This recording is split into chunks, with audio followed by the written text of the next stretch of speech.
Hadithi ya kwanza ambayo kwamba tumeisoma, حدثنا محمد بن سنان قال حدثنا فليح، halafu kwenye mabano kuna ha. Tumeelewana vizuri? Mwanzo wa kitabu tulipoanza kusoma nimeulizwa kuhusiana hii he hapo ina maana gani?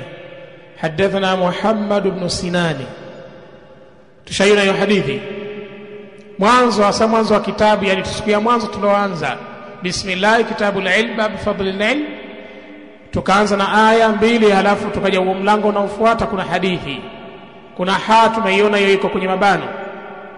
حدثنا محمد بن سنان قال حدثنا فليح، pana ha ipo kwenye mabano. Hiyo hao katika masala ya hadithi maana yake arjah, maana iliyokuwa ina nguvu zaidi, maana yake ni tahwilul isnad.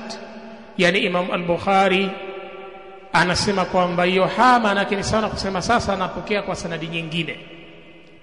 Kwa hiyo mtu wa mwanzo yuko Muhammad ibn Sinani, halafu hadathna Fulayh, aliposema ha anasema sasa nataka niwasimulie kwa shekhi mwingine, ndio akamtaja wa hadathani Ibrahim ibn al-Mundhiri.